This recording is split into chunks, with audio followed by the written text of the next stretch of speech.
Honor is back, and in this one, we're taking a look at their flagship offering here in the Philippines, the Honor Magic 4 Pro. We'll talk about its upsides and its downsides to help you figure out if this device should be on your radar. Let's jump in with its build quality and its design. I'm gonna be a bit candid here. This phone looks familiar and we've seen this design before. We all know the DNA behind the Honor brand and their devices, so I can't say that this is a big surprise. Now they're calling this their Eye of Muse design, with the camera array getting most of the attention since this is a camera-centric smartphone after all. The back of the phone and screen are curved to meet the frame, making it seem narrower than it is. Like I said, we've seen this silhouette before in the past, and we already know it's not going to be for everyone.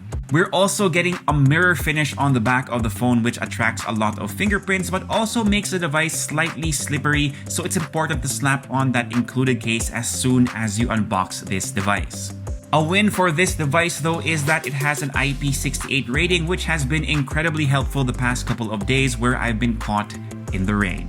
Now, one thing that Honor is really proud of with this device is its display, and I have to agree, that's a great looking display. It features a quad-curved 6.81-inch LTPO OLED display with a high refresh rate and nice vivid colors. The resolution of the device also gives it great pixel density, so images and text look really sharp as you browse through content on your phone, but the curve of the display might take some getting used to. It's been a while since I used a display like this, so it did feel a bit awkward to use it at first. While the speakers sound fantastic, I did run into a bug where it didn't quite know whether to use the left or right channel, which resulted in spotty audio, and I had to ask what the heck was going on, but this was easily resolved by restarting the device.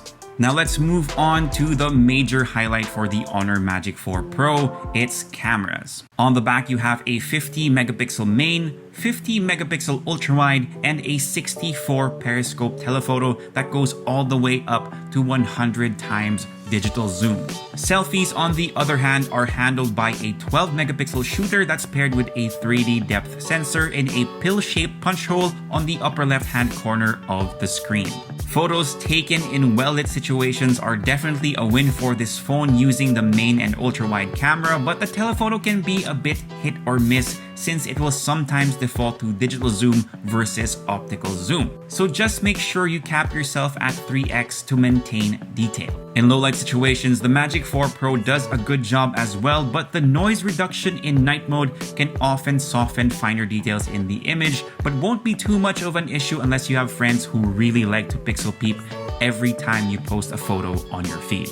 Honor is also proud of the fact that the Magic 4 Pro is one of, if not the very first smartphone to be able to record 10-bit 4K 60 log footage with several built-in presets to give videos shot on your phone a unique cinematic look. The image quality on plain video mode already looks plenty great though, and stable as well, but we did run into instances where the UI would stutter while shooting video, and hopefully that's something they can solve with a software update.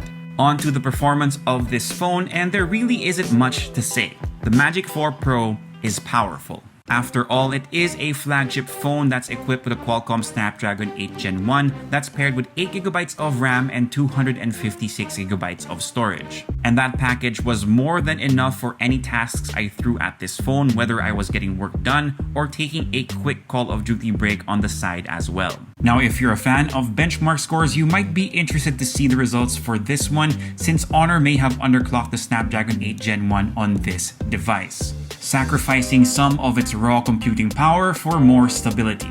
At least that's what we think they did. If there's one thing I had on my wish list for this device though, it's that I wish it had a bit more juice. The battery for the Magic 4 Pro is at 4600 mAh. That got me around 4.5 hours of screen on time, mostly being on mobile data during work hours, so I would have loved it if the capacity were up to 5000 mAh.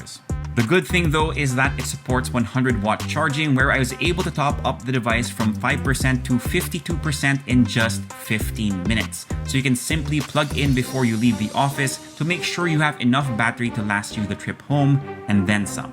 As for the software, the Honor Magic 4 Pro is running on Android 12 with Magic OS on top of it, and as mentioned earlier in the video, the company's roots are very evident as the UI experience does feel like it was copy and pasted for Honor to use. And for those who may be wondering, yes, there is GMS on this phone. Now the last thing we have to talk about is the price for this device, and to wrap this video up with our final thoughts. The Honor Magic 4 Pro is priced at 52,990 pesos, definitely putting its price close to what other brands are asking for their flagship phones. While the design left us on the fence, its overall performance is nothing to laugh about. It has a strong processing package that should be able to carry you through any task. You have a great display that, while curved, gives you the goods in terms of image quality, plus you have a great set of cameras that you can use in every situation. Honor does have to work on a few software issues to iron out the details though, as the little bugs we ran into can be a bit of an annoyance, but again, easily solved by a few updates. But what do you think of the Honor Magic 4 Pro? Is it worth spending your hard-earned money on? Let me know in the comment section.